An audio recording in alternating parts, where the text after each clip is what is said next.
Welcome to the CHGO Fire Podcast presented by DraftKings Sportsbook, America's top-rated sportsbook. Download the app and use promo code CHGO when you sign up. I'm Pat McCraney. He's Alex Campbell, and we are back after an extended absence. Yeah, we needed to take some time. You know, the week-to-week of the Fire season, as I'm sure a lot of our listeners would agree, was a bit of a drudge, a bit of a downward time. A slog, if you will. Yeah, a slog. We had to take a step back, take some time to assess, and we're now here to share our thoughts on the disappointing year that was 2022 for the Chicago Fire. So we're going to be talking about the highs and the lows, and there are a few highs this season, despite the missing the playoffs for the fifth straight season. But I feel like, and then we're going to talk about, later in the show, we're going to talk about kind of what we expect, what we want to see going forward this offseason. But right now, we should probably start with the lows. Yeah, let's get the bad stuff out of the way. Also, it's the stuff we've probably talked about more, and we don't want to talk about it more than we really have to. So, yeah. And the only, obviously, Pat, you mentioned that the headline is they missed the playoffs again in a league where, until recently, more than half the teams in the league made the playoffs. Slightly less do now, but I've heard it said many times about the teams who just barely sneak in. It is not an accomplishment to make the playoffs in MLS. The exception is FC Cincinnati finishing fifth this year in the East after 3 consecutive wooden spoons. That's an accomplishment. That kind of improvement is an accomplishment. Or I would argue maybe Austin as well. Austin actually had a bigger points increase. Slightly different, I think, because that's a team that was expansion last year, really took the time to educate themselves for one season, and then just stepped on the gas this year. So likewise, though, I think Austin can feel really proud about making the playoffs and winning a playoff game. All right. They're just L-I-V-I-N down there. I just want to be around them and him. Like, it must be amazing being there. Just the atmosphere in Austin looks amazing. Got to get there for a game at some point. But, yeah, it's the fact that MLS making the playoffs by a roll of the dice is something you should do half the time, and the Fire can't do it. That's the frustration there. Yeah, they are, I believe, one of 2 teams in the last 3 seasons since George Heitz got here to miss the playoffs every year. One of 2, Houston and Chicago. Well, the crazy thing is, and I saw this pointed out last night, the final 4 teams in the Western Conference this year are the 2 LA teams and 2 Texas teams. And last year, no teams from California or Texas made the playoffs in MLS. So that right there just lobbed off an enormous portion of that has not made the playoffs list right there. And so it shows you that other teams do these quick reversals all the time. It is in this league, it is very doable. Yeah, like the teams, like the 2 LA teams are the best example of this, the Galaxy and LAFC, where they might have a bad season. There could be an injury or whatever might cause a bad season, and they miss the playoffs, but then they bounce back immediately and make it. You know, there's not these prolonged times of just failure. I know the Galaxy haven't made it for a few. The Galaxy, I was going to say, are actually a really, I think, good analogous example to the Fire. LAFC had a weird year. They bounced right back. They spend a lot of money. They've got a lot of very good players. The Galaxy were mismanaged and poorly run for a long time. They just kind of came out of that Galactico era and never really figured out how to build a roster under the MLS rules.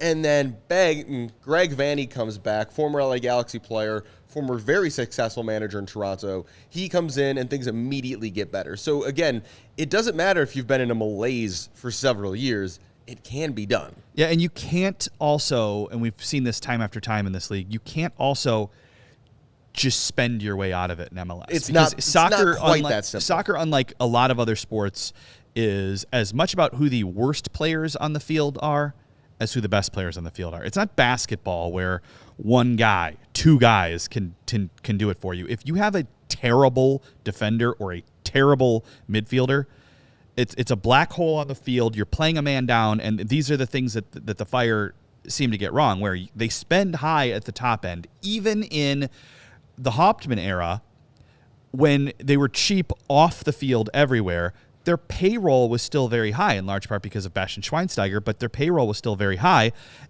But you can't just spend, and it's almost worse to me to spend and fail. Because at least, you know, the other teams that are trying to do it, you could be RSL. Yeah, right. Do they play sexy soccer? No. But do they make the playoffs at least half the time? Yes. Can anyone explain it? Not really. But again, it's what do you want? There was, and I know we're coming out of this, but the Fire had guys like Boris Sekulic on like 650,000 or somewhere roughly in that ballpark. It's like, what? Like, what?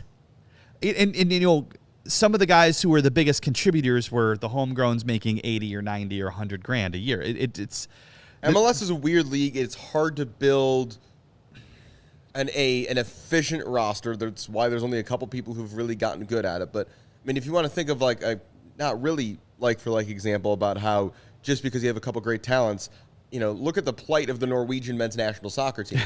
They have Erling Haaland and Martin Odegaard, two of the best young players in the world, and they can't do anything because the rest of the team isn't good enough. Yeah. So again, and the problem is those guys are great, and those guys are hitting on all cylinders. As for the Fire, Xherdan Shaqiri made over $8 million this year and scored only 3 goals from open play all season. That ain't great. No, 3 non-penalty goals all season. And it, you know, as far as a production standpoint, his assists were a little bit higher, but I think the production numbers, the you know goal involvements were way too low for a guy who, you know, you paid $8.15 million in salary, you paid a $7 million transfer fee for. That's what you got out of him.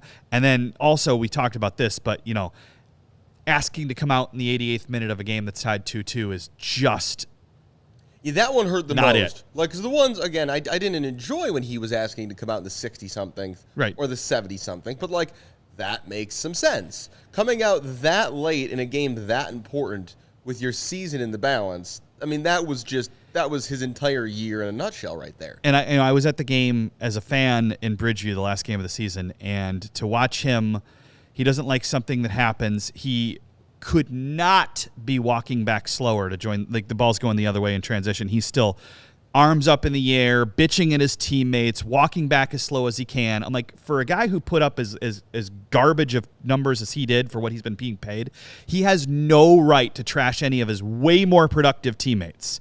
It drives me nuts. And so if you're a Fire fan, like, are you, let's assume that my hashtag ship Shaqiri to Switzerland plan is not happening. If you're a Fire fan, would you rather watch the World Cup and see Xherdan Shaqiri play very well and be encouraged by it, or do you think Fire fans would prefer to see him not look in top form and feel a bit more gratifying about it, like, hey, serves you right? It's a great question that I don't have an answer to. The soccer answer is you want to see him play well. Like the soccer answer is you would like to see Xherdan Shaqiri play very well at the World Cup and feel like he's still got some more top-level ability in him. But I could understand if there was some schadenfreude and the Fire fans were like, you know what? I hope Switzerland doesn't get out of the group. Yeah. Or, you know, is he going to not ask to come out of a World Cup game? You can't imagine he would, and then he does blow out his hamstring, and then you go, maybe he was right all along. I don't know. I was beyond disappointed at his play and his behavior this season, and you know, he wasn't the only disappointment. No, but before we move on, if you had to give a grade to Xherdan Shaqiri's 2022 for the Chicago Fire, I think I'm going to go about a 4.5 for me. I think about a 3. Yeah. I think you've got to grade him on a curve because of his salary. Yeah, that's fair. Yeah. So next, we've got Jairo Torres, who is a complicated player to discuss for a couple of reasons. First of all, we learned after he got here that he was just broken when he showed up, and that Atlas were papering over an injury to get him to the end of what was a championship-winning campaign for them, a really historic achievement for that club. But Jairo Torres physically clearly paid a price for that. I don't fully understand how, and this happened with 2 players this season, with Przybylko and with Torres, where there was some sort of chronic, lingering injury. What I wish I understood better is, did the Fire know and just say, they'll get better, or did the Fire have no idea? And if the answer is no idea, then how did they not know? Did these things not come up in a medical? I don't know. What is it? Is it worse to have a sin of commission or omission? Yeah, I don't. It's one or the other. Right. And again, it's kind of like what I said before about Shaqiri. Do you want to see him do well or bad? Like, I don't like. There's pros and cons of both sides of how you're going to feel about that, and it's I don't have an opinion because I don't know which it is. But if I knew which it is, I could tell you both are bad. The other thing is, for the second year in a row, the Fire signed a designated player and said he was one thing, only for all of us to do our research later and find out he never played that position at his last club. In 2021, it was Gaston Jimenez, who was brought in and advertised as a physical number 6. Yeah. It's not what Gaston Jimenez is. He's a number 8. He's a very elegant player. Yeah. He's a good passer, but his size does not correlate to the way he plays the game. Yeah. Jairo Torres, we were told, was a winger. He's not. He is a central midfielder, maybe an attacking mid, depending on how you want to look at it. He played as one of 2 dual 8s or dual 10s, depending on your terminology, and a 4-3-3 at Alice. Yeah. That's the position he played, making like late runs into the box to make an impact. But the Fire labeled him as a right winger because that's just the spot they had vacant. And I don't watch the Argentinian league, so I had heard things about Gaston, but I didn't know. I do watch Liga MX, and I knew, because these were the defending champions we were talking about, who Jairo Torres was and where he played on the field. And it's not like they were saying, Ezra was open with, we know he plays centrally for there, but we believe he's going to be a better winger for us. Which is just between the lines saying we have Shaqiri at the 10, I only play a 4-2-3-1, and thus we have no other choice, is what that was. Yeah. Yeah. And I don't know that that's totally Ezra's fault. I think that the personnel on this roster, the way it was constructed, basically you could only play a 4-2-3-1 from what I could tell. And you hired a coach who you knew coming in was going to play 4-2-3-1. Yeah. It doesn't make a whole lot of sense. If you were confused listening, we're right there with you. And so I think that's the thing. I think gaslighting is too strong a term here, but just for the second year in a row, for a marquee signing to come in, and for fans to be told this guy is going to do X, and then people to do their homework and be like, wait a minute, that's not what he does. It's just, it's a very weird experience. I forget what the exact quote is, but what's the meme? It's like, it's not impossible, but it's weird that it happened twice, right? Definitely. We mentioned Przybylko, incredibly disappointed in him this season. Maybe it's not his fault. Maybe he's got this back injury. I believe it is that he's suffering through. It looked like many times he could not move on the pitch this year, which you saw. And we're going to talk about Duran later, but obviously Przybylko had scored a ton of goals in MLS over the last 3 seasons. This is it was a signing I liked because I had no idea about any chronic injuries or whatever, but that it clearly didn't work out, and it seemed like Ezra stuck with him far too long. Although I don't know, it's easy to go in hindsight. It should have been Duran all year, but Duran was also really sloppy at the beginning of the year. Yeah, and that was kind of the plan, was to work him in. Yeah. The other thing, and this fits back into the why are you signing players who don't fit your system question, I'm not going to be able to credit who it was because I don't remember. I saw a tweet the other day that showed Kasper Przybylko's splits playing in a 2-striker system, which he did for most of his time at Philly, and playing as a lone striker. Yes. Kasper Przybylko, injured or not, has never been very good as a lone striker. But in a 2-striker system like he played at Philadelphia with generally a quick run in behind, stretch the defense, strike partner was very, very good. Well, then the Fire took that and put him in a totally different type of team. Again, a similar sort of thing. It's like the scouting, the tactics, the players, none of it fits. There are different types of 9s, and he is not the 9 the Fire needed. No, and I would not be surprised. I don't know if he's going to leave this offseason, but if Kasper Przybylko left this offseason, went somewhere that played a front 2, and scored double-digit goals next year, I'd be like, yeah, that makes sense. Yeah, and I don't think that – I think the Fire would like him to go this offseason, but – I don't know if it's going to happen. Speaking of people that should be going, George Heitz is still here. I thought this was an easy enough decision that it should have happened the day after the season was over. To me, I don't see how you can fail this hard consistently and continue to run something into the ground. But here we are. Yeah, here we are. And we don't know that he's staying because there's been no word. I've asked. Ezra Hendrickson was weirdly cryptic yesterday. I think it's I would have expected basically a vague no comment when Ezra was asked about, like, asking the head coach about his boss's job situation is kind of an awkward place to put the head coach in.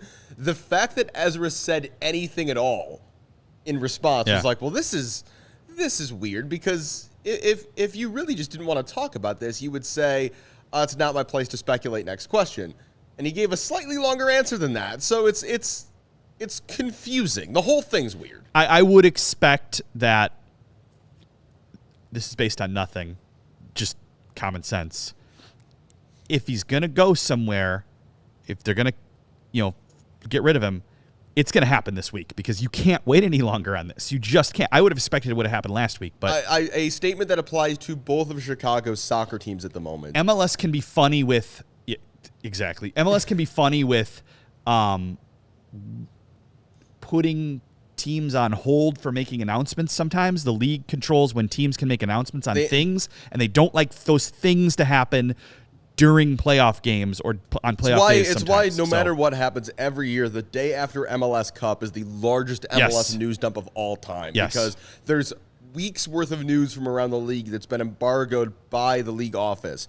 But to continue that brief thought there, both Chicago soccer teams are in a place right now. Yeah. You have until your respective league's championship is decided to get your house in order.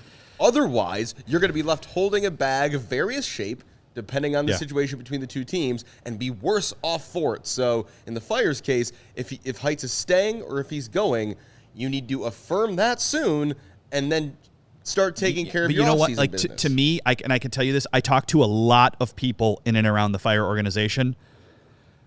Nobody's got confidence in the guy. No, it's this really weird thing. It's like, well, we don't know if he's staying or going, but that's largely born out of the fact that no one thinks he should be staying because no one has confidence in him. It cannot be a comfortable environment in the sporting department of the Chicago Fire right now. It just can't. But whoever's going to be leading those decisions, some certainty would be nice, because the offseason is coming quickly, and we know this roster has work to be done. Some low points on the field this season. I would say Columbus. Ugh, that one. And then it's twin Charlotte.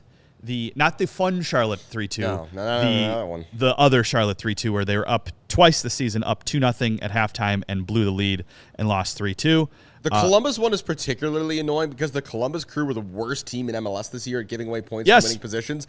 They blew leads like that all the time in equally, if not more dramatic fashion. And Caleb Porter's been fired because of it now. I don't know how many, I forget the number, but Columbus conceded double-digit goals this season in the 90th minute. That is incredibly hard to do. It's just they just could not close out a game. So to see them do that to the Fire, painful, even more so in hindsight. The Open Cup loss, you made a great point about this, about the kids. Yeah. Yeah, so they did the thing that you do. Yeah. In the U.S. Open Cup, I don't think Ezra was wrong. You play none of your starters. Shihos played, but right. I just again, I think that was right after Wyatt got hurt, so it was we don't really know what we're doing at center back. So Rafa, stay out there. They played all the kids. It went horribly, and my theory is that is the reason we did not see basically any of the kids get a chance the rest of the season, because it was you had your opportunity, you didn't take it. Too bad, so sad. Could be. And, we saw other guys like Andre Reynolds gets pulled in out of necessity because the Fire were just running out of players. Yeah. You get the really nice moment at the end with Alex Monis getting his goal, but, where was he all season? Him, Becerra, Orehel. And it took a while for Brian Rodriguez not Brian Gutierrez, to win his place back. The thing that always was weird to me all season is these are guys getting called up by youth national teams. Guti's nuts, because Guti outperformed Jairo Torres by a wide margin. And outperformed Shaqiri. Yeah. 100%. Again, the goals, it's a little, because Shaqiri took penalties, so you got to take that into effect. But if you were to rank attacking midfielder / winger players on the Chicago Fire this year, Guti's no worse than second. Nope. And then the other thing, hilariously, they missed the playoffs by 9 points. I think they had 7 or 8 0-0 games. If they just score one goal, in 3 of those, they're at least tied for that last playoff spot. One goal 1. So 4 total goals. If they're able to score 4 goals in those 7 games, 1 in each of the 4, that would be 12 points, and they would have easily made the playoffs. Such are the margins of Major League Soccer. Let's do some business. Business time. NBA fans, the wait is over. Basketball is back, so tip off the season with DraftKings Sportsbook, an official sports betting partner of the NBA. New customers can make any $5 NBA moneyline bet and get $200 in free bets if your team wins. Check this out. In addition to the usual bets, everyone can boost their winnings by up to 100% with DraftKings stepped-up same-game parlays. Go to the DraftKings Sportsbook app, opt in, and place a stepped-up same-game parlay bet today. With payouts bigger than ever, DraftKings Sportsbook is where I go to bet on the NBA. And I'm pretty excited about the Bulls this year. I don't think they're going to be amazing, but I'm just genuinely excited they're back. I love the hoop. Download the DraftKings Sportsbook app now. Use promo code CHGO and make any $5 bet this week and get $200 in free bets if your team wins. Only at DraftKings Sportsbook with promo code CHGO. Minimum age and eligibility restrictions apply. See show notes for details. We're also brought to you by Game Time. The great new ticketing site makes it easier than ever to score great deals on the events you want to go to. It's cool to see Game Time, kind of getting more publicity. I remember I used it for the first time a few years ago while living in New York to go to a New York Mets game. Just got great last-minute tickets. It's fun, yeah. For like $15. Mm-hmm. And you can get seats you never thought you could afford, 50-yard line courtside. Go to a Bulls game. That's going to probably be the one you're going to hear us all around CHGO talk the most about going forward here as the NBA season starts tonight, I believe. And you won't find a better deal this season to go see the Bulls at the United Center than on Game Time, an app that was created by fans for fans. And one of the ways you can support us is by buying tickets on Game Time through the link that is in the show notes. So check that out and join over 15 million people who have downloaded Game Time and score the best seats to all your favorite events. There were some bright spots for the Fire this year, and the one we have to start with is the progression of Jhon Duran at striker. I've said it several times this year, Pat, the what if of the year.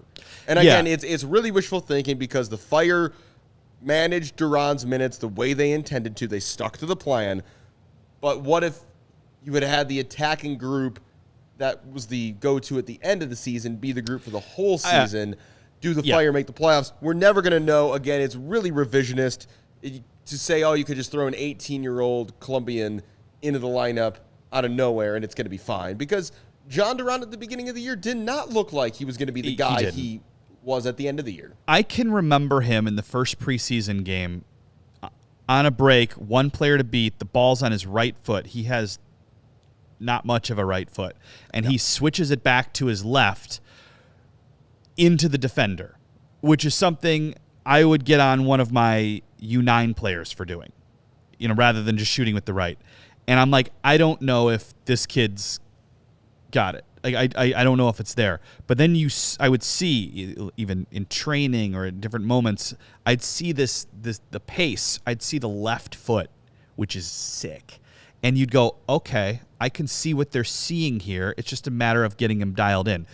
And he's just he's crazy athletic. Like, he's got soccer players are great athletes, period. Like, I don't think the average Joe realizes how good of shape literally every professional soccer player is in. Yeah. But Duran is like, he's just ridiculous how athletic, how strong, how quick that guy is. I think Ruben from Hot Time made a comment during, he had one of the goals, I can't remember which game it was, but it was like a long breakaway run. He's like, oh, look, he's doing his best impression of Thierry Henry at the Bernabeu. And it's like, it looked like that. The guy runs like Thierry Henry. Love it. I don't, that's going to be. I continue to also be surprised that he's only 6 foot tall because I swear he plays like he's about 6'3". I think he's taller than 6 feet, isn't he? I think he's listed like 6 foot or 6'1". It's again, he plays larger than that. It's hard to describe, but he really emerged, and the Fire's plan for him from kind of day one. We're going to talk more about this later in the What Comes Next portion of the podcast. The plan was ease him in and hope he becomes an established starter and the top level and shows the top level talent we know he has. Check that box. Yeah. That happened. Yeah.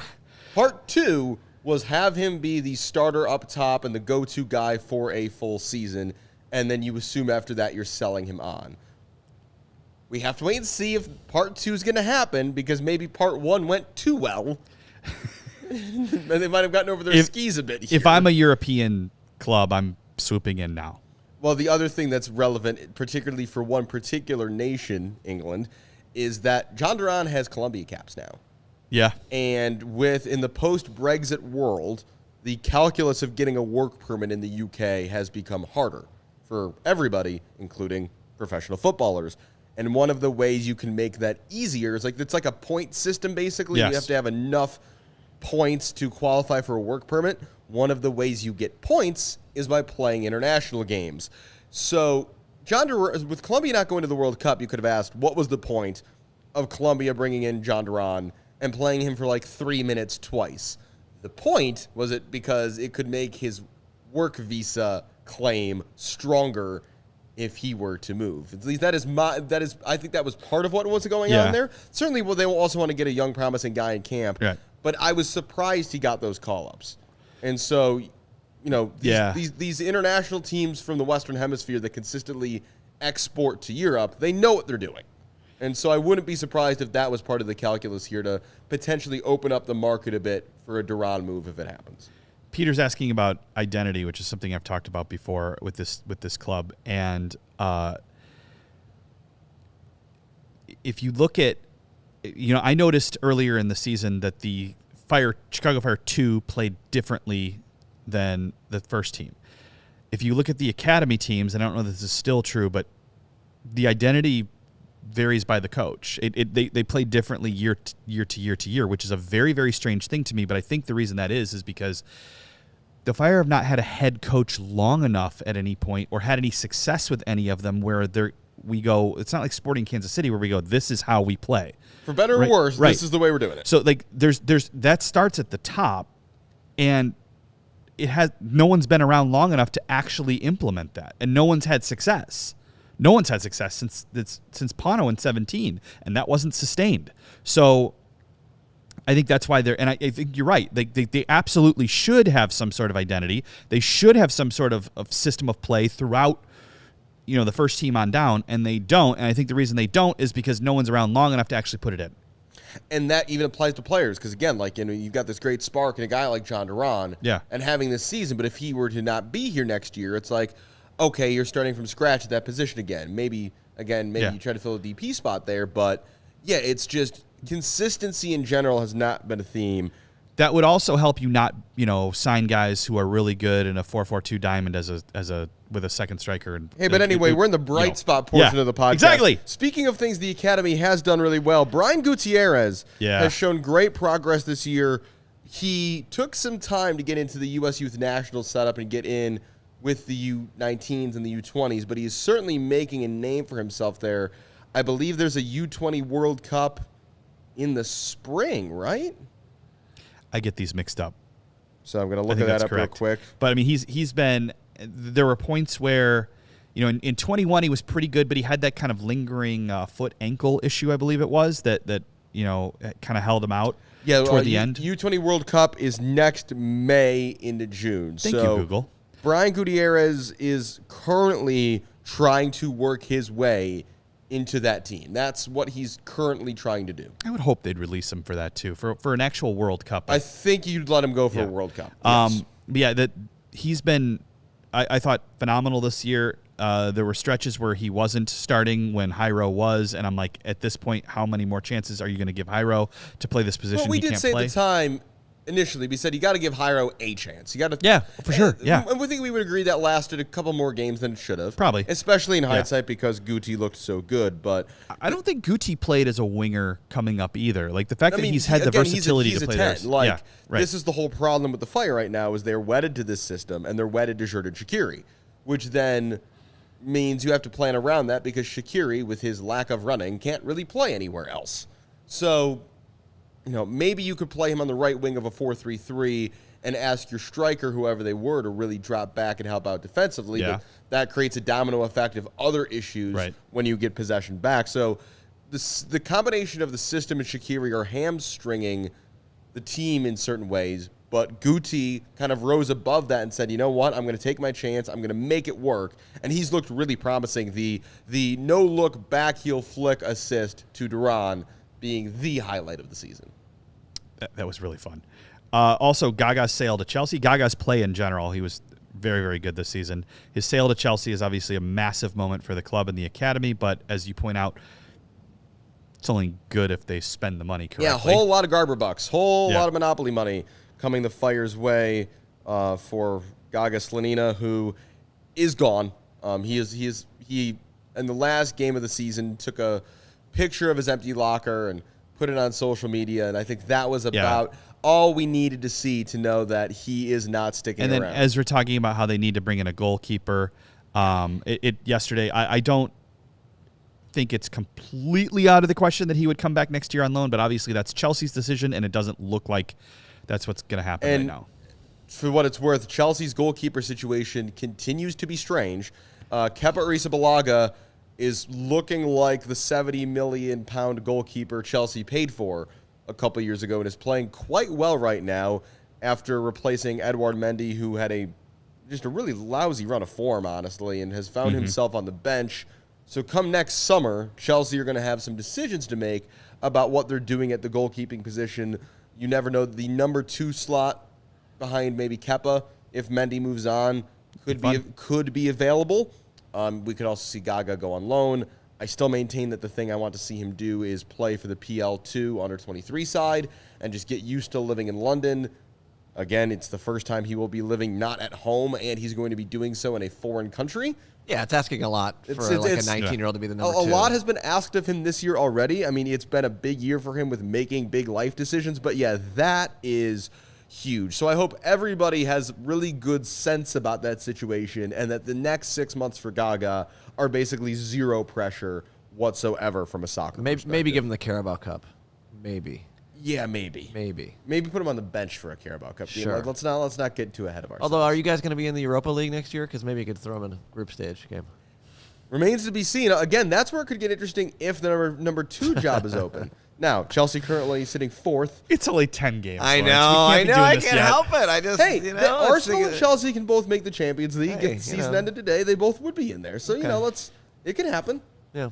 Let's hope so. I think it's very possible. So, no, the Chelsea goalkeeper situation is uncertain. We don't know what Graham Potter, a manager who was not around when this signing was made, no one who was around when this signing is made is really still there, because the people who were involved, the owner of the club was Roman Abramovich. Yeah. The person who apparently had a very large hand in scouting Gaga and saying the club should sign him was Petr Cech, Chelsea legend, who was no longer working for the club under new ownership. And the manager was Thomas Tuchel. That's when they initially started, yeah. I think who was also when the deal was actually done, the ownership had changed, I think, at that point. But but again, it wasn't them that,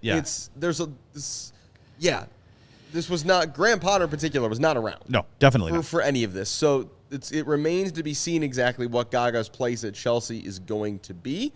We'll have to wait and see. But yeah, he is gone. The Fire will have a lot of money to spend. But regardless of what happens in the future, I don't think Fire fans will soon forget what Gaga Slonina did as a teenager in really only about a year and a half of time with the Fire. I think that you now include him in, he's only been here for slightly over a season as far as a member of the first team, but in like the lure of some of the all-time Fire greats, just not because of what he necessarily accomplished from a winning standpoint, obviously, but I think because of who he is. Well, and it will be very dependent on what he goes on to achieve. Yeah, exactly. If Gaga has an underwhelming career from the level of his expectations, he will be remembered as this guy who stepped in as a teenager into the Fire first team, did a great job, and just was a symbol for the future of the club, sort of thing. And I've talked about this, but I hope he goes on to have like the best career ever, and when he's 39 years old, comes back for one last season with the Fire. Because it doesn't look like I believe Brad Guzan signed a contract extension in Atlanta, so we're not getting that veteran Chicago guy coming home. So maybe Gaga, when you and I are both feeling very old, can come back and have a swan song in Chicago. Speaking of people who are slightly older soccer players, Rafael Czichos. Good season from him. Great season for him. A guy who, good signing, due to injuries, found himself not as an everyday starter for Köln in the Bundesliga last year. Found a home away from home in Chicago this year. Great signing. Has been, I think, a really good mentor for the younger center backs on this roster. Carlos Teran in particular, who figures to be, if healthy, his go-to center back partner at the start of 23. So, I just think Rafael Czichos has been just kind of an unequivocal good piece of business. I think that if you're going to criticize Heights and company for their failures, I think you got to give them credit on that one. That was a great signing. And I think that as far as Shihos goes, not only was he good on the field and showed leadership qualities, but he made whoever it was next to him better, whether it was Wyatt at the beginning of the season while Carlos Teran was hurt, or after Wyatt got hurt, Carlos Teran, he made both of them better. Yes. Sort of like the season that Calvo played next to Basti. Calvo looked a little better playing next to Basti than he did alone trying to make decisions on his own. But of course, the only that of course was only because Basti had to play center back because the roster had been so mismanaged that you had different story. An all-time great defensive midfielder dropping in at center back. But I digress. Go Fire. Chris Mueller was a nice signing. He did seem to run out of gas, and he's been playing soccer for basically like almost 2 years. Yeah, that's the thing. Straight. We talked about this a couple months ago that like Chris Mueller went from MLS to Scotland to MLS no break. And so, like, he was going to burn out eventually. And we saw it happen with about a month ago. It sucks. It's like if he was running a marathon and he, like, sprained his ankle at mile 24. It's like, man, you were doing really well, and this is just... He wasn't even necessarily... I feel like he was running, like, mile 39. Oh, no, he was running more like an ultra marathon. Yeah. And it's like... He was still working his ass off in that last game. He was trying very hard. It just wasn't going as well anymore, so, understandably. I think a nice signing, though, and after some rest, he should be a quality player to have around next season. And one of my favorite moments of the season and one of my favorite stories I've written about this club ever, Alex Monis' goal at the end of the season to secure the tie. His very first touch of the ball in the 2022 season came in the last minutes of the last game, and he scored. And he immediately runs to the corner flag, and thoughts turn to his mom, who died of cancer a little less than a year ago. Alex had to sit on the bench. I think in 21 he sat on the bench somewhere around 18 times and finally made it in the last game of the season. Frank put him in. And then this season, a little bit fewer times on the bench because he was with Fire 2 quite a bit, but I think he was on the bench somewhere around 10, 12. I don't have the number off the top of my head, but he was on the bench quite a few times in 2022, gets in for the last couple minutes of the last game and scores a goal. I was really, really happy for him, and it was one of those things that, separate from how you feel about the team or the way things went this season and all the disappointments, was one of those moments, sort of, isolated moments where it brought me a ton of joy. And I was in the stands for that one with my kids, and I went from being, journalist who's kind of jaded at this point and doesn't really I'm not really a Fire fan at this point anymore, like I used to be, but like now it just doesn't work anymore when you cover the team. Even if you still want to be a fan, it just goes away a little bit. It's hard to explain. It's a real phenomenon though. But it's a great moment for Alex. His dad, Rich, is a great guy who you and I have both met. Rich has been a longtime athletic trainer at Neighborhood Central High School. Been around the Chicago soccer scene for a very long time. So just a great moment for them. There was a great video that got shared around of Rich celebrating that goal. Was shot by the head coach of Matt Poland from Chicago House. Shout out to them. Won their first ever U.S. Open Cup game yesterday over the weekend in a penalty shootout. So that's a really cool, positive piece of Chicago soccer news floating around. So just lots of Chicago soccer intertwining there. But it was a final moment of the season.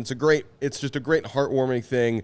And again, kind of going back to my point earlier about the kids getting shut out a bit after the U.S. Open Cup loss. Ever since it kind of got lost in the shuffle because COVID hit right after this happened. There's that picture from early 2020 of all those. It's either late 2019 or early 2020 when this picture gets taken. It's that early 2020, of like the 9 homegrowns who all signed contracts at the same time, and we just haven't really seen them. I mean, this Monus or a Hell. Well, Guti's there, Guti's been the real. Or Hell was later. In that photo, Chris it was Brady's in that photo. That was 5 in that photo because they did 5 in 1 week. It was the week that COVID hit. So they were planning on doing announcements Monday, Tuesday, Wednesday, Thursday, Friday, but like 2 of them had their announcements delayed like a month because that was the week of the shutdown. Yeah, March 2020. So it was Brady, Alan Rodriguez, who has basically fallen out completely. It was Monus, it was Guti, and it was Javi Casas were the 5. Javi Casas. Yeah. When I said Orejuela, I was thinking Javi Casas. So we've seen these guys float around. So we've been hearing, since that photo basically, we've been hearing about how these kids are the future of the team, and we've seen Guti break through. 3 years, though, feels like it's enough time that we should be starting to see more of that. You understand with Brady? Yeah. Brady, it sounds like, and we'll talk about this after a quick break here in a second, is going to get a shot to compete for that job. But, I mean, guys like Monus, guys like Casas, it's like we want to, again, if they're good enough for the youth national teams, can they at least get some bonus minutes in MLS? You'd think a little bit more. Ezra seems to be along the same lines of what Rafa Wiki was, where he just didn't want to put them in if they were being blown out because he thought it would have a negative impact on their confidence. Which is very fair. There are very few times where the Fire are up big, so those opportunities aren't really there to give debuts, and so they're both very, very careful. And I think Ezra, on top of it, from what I've heard, kind of likes to starve the young guys of minutes, so they're very, very hungry to prove what they can do when they go out. I do think that there may be, in hindsight, you might be right about what happened in the Open Cup game, and maybe that was kind of a setback for some of the guys. But yeah, it would be nice to see for a team that has all these home runs. And if you think about it, like there are home runs on the field. Mauricio Pineda's on the field, and he was, I think, fantastic or good at the very least this season. Flexible. Again, another guy. Very flexible, yeah. Who doesn't really we didn't think really had a position at this level because, again, we kind of thought his best place was in the middle of a back 3 because he wasn't quite good enough to be in a back 4 as a center back and wasn't quite good enough to play as a 6. But filling in when Gaston Jimenez was hurt looked pretty comfortable. So I think Mauricio Pineda is the kind of guy every club wants. He's a bit of a Swiss Army knife. He's very selfless, and you can do a job. There was a point in the season. There's lots of money and good careers for guys who could do a job. I never followed up on this, but there was a point in the season where I did the math, and the Fire's points per game were way higher when Maury was on the field than when he wasn't.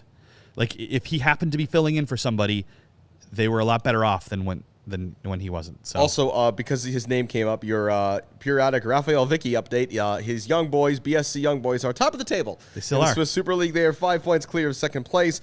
Lugano are in 5th. They are tied on points for 4th with St. Gallen, which is the last Europa Conference League qualifying spot in 4th place. So Lugano are top half, but young boys continuing to be the class of the Swiss Super League. So I was bemoaning, Pat, the Fire not playing more kids, particularly kids who play for the youth national teams quite frequently. I feel this segue coming, and I like it. Speaking of teams that play kids from the youth national teams very frequently, the Philadelphia Union, also Chicago connection, Jim Curtin, former Fire player.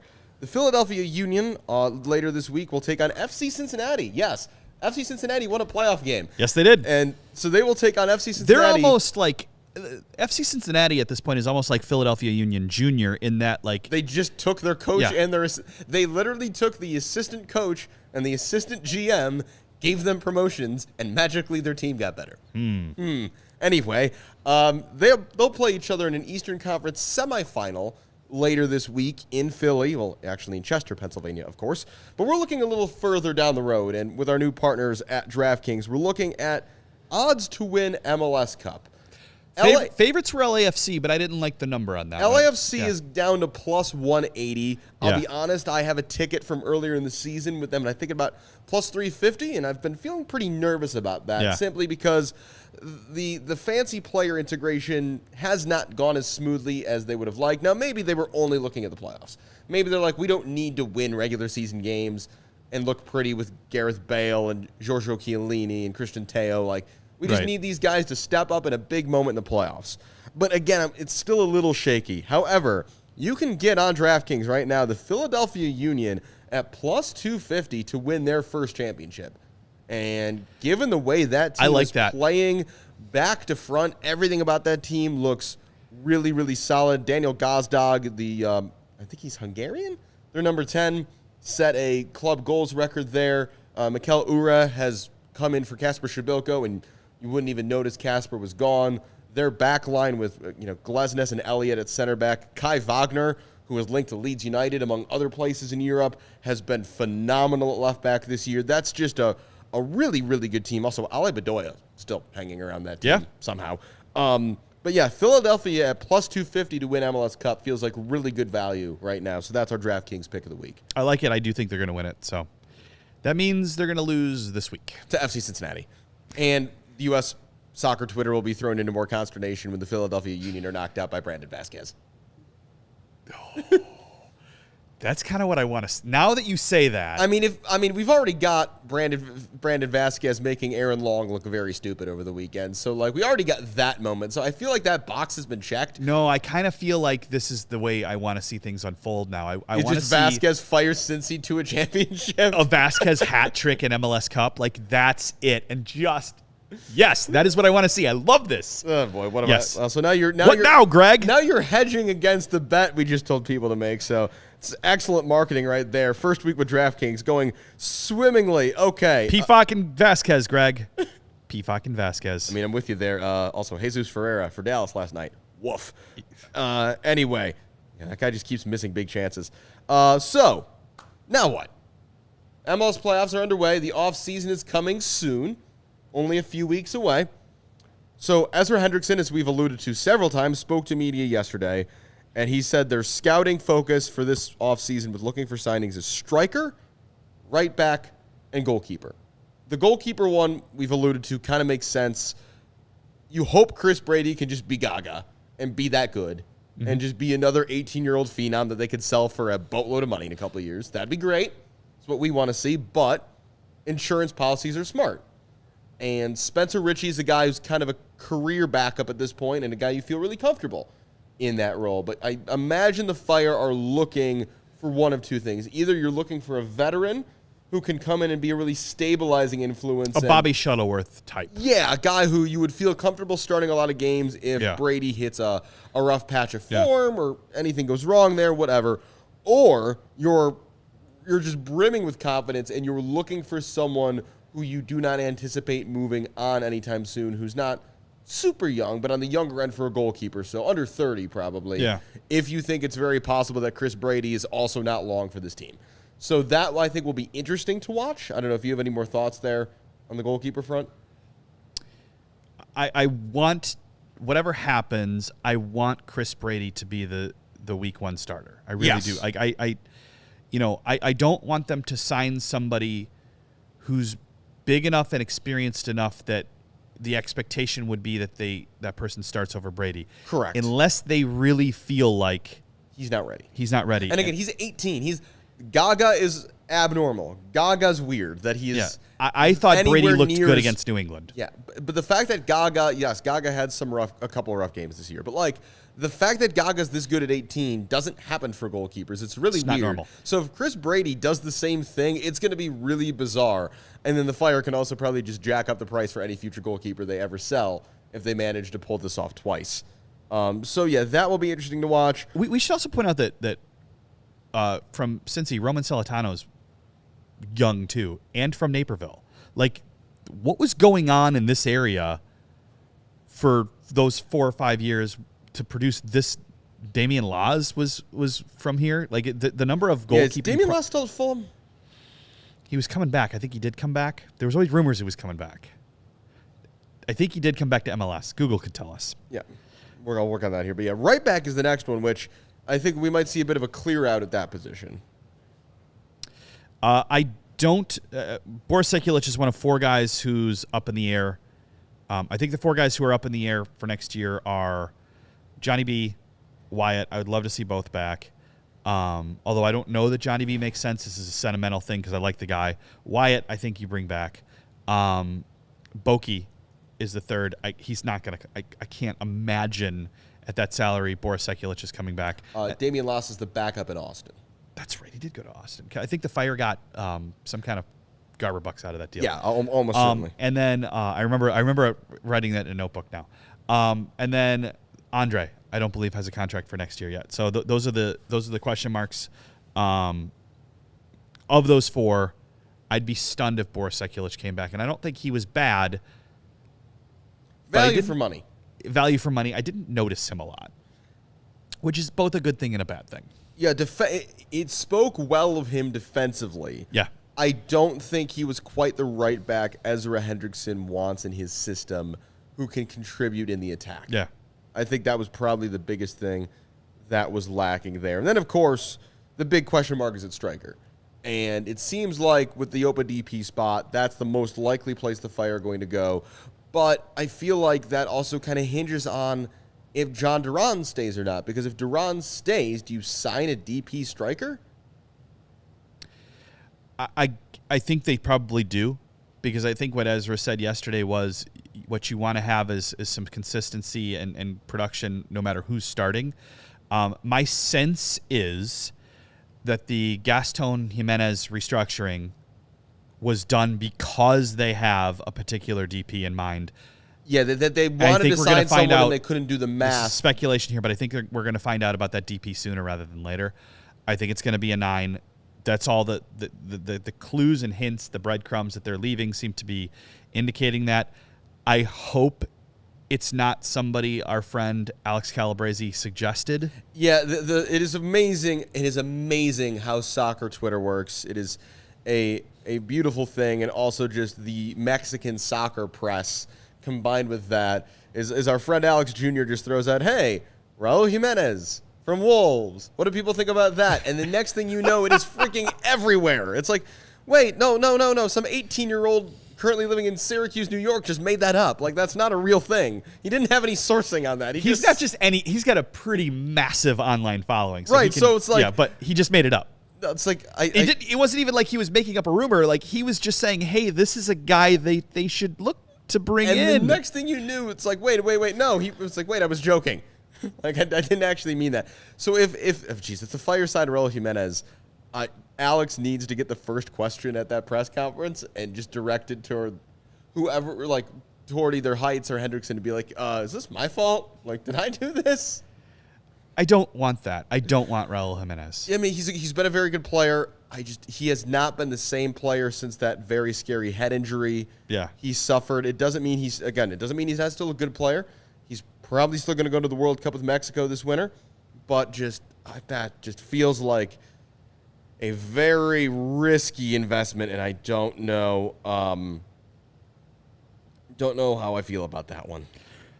I don't have an idea of, unless it's Robert Lewandowski or something. I like some which pie that in the ship sky. has sailed. Yeah, unless it's some pie in the sky. Can't believe that rumor even ever got like toes, let alone legs, a couple years ago. That was like 2018 when Twellman suggested that. Like, I don't know if it was whenever he had an expiring contract at Bayern, and it was like, oh, where could he go? And it's like, but it was like he's one of the best 9s in the world. He's currently the leading scorer in La Liga for Barcelona. Yeah, like no, he's at not age 34. Fire? No. Anyway, you were saying? I don't know who I want to see in that role, but I think if you're going to, I wouldn't. Yeah, I'd have to do some more research to kind of like, and maybe this is a thing I'll throw online somewhere at some point. Is like we'll try to put like a list together of like, hey, here's some dudes. And you've also talked about, are there any U.S. guys who need to come back to MLS? I've always been a big fan of this. We've seen it work a couple times. American reclamation projects. Yeah. Guys who went to Europe young, gave it a shot, and for one reason or not, maybe it just didn't work. A recent example of this not even didn't work, but just an opportunity to come home. Nashville SC did this very recently at right back with Shaq Moore, guy who got a few appearances for the U.S. He was playing for Tenerife in the second division of Spain, and while I'm sure living on Tenerife is a beautiful place to live, it's like hundreds of miles from any land and would be kind of a strange place to live anyway, even if it was very beautiful. So there's always these guys floating around who it's like, could you entice them to come home? So at right back, for instance, a name like that could be a guy like Reggie Cannon. FC Dallas, U.S. men's national team. He's been at Boa Vista in Portugal. That has been at times good, at times bad. He has most often played on the right side of a back three. Still has played at right back for the national team. But there's a guy who, like, okay, maybe his club situation has not gone quite the way he had hoped. You pay FC Dallas some money and bring him home. There's guys like, does Brian Rodriguez, formerly of FC Dallas and on loan from Roma, bouncing around Belgium, does he want to keep doing that? Or is that a guy, again, you could see if maybe he has interest in coming home? So that's just a market I always think that has been underexplored in the past, is bringing guys who've been abroad, bringing them back in and watching them succeed back in MLS. I had said the same thing, that Josh Sargent should have done the same thing after last year, but that does seem to be looking up a bit. So there's always guys floating around. Like on the veteran number 9 front, I mean, a guy like Christian Ramirez, who played in MLS for a number of years, has been banging in goals for Aberdeen in Scotland for a couple of years. So I always think that Americans who are out of the spotlight, in terms of filling spots on a roster with quality guys who know how to play in MLS and who have succeeded in MLS, I just think that's a really underexplored avenue for a lot of MLS teams, and it's always worth taking a look to see if there's anybody. Chris Mueller, Fire already did that this year.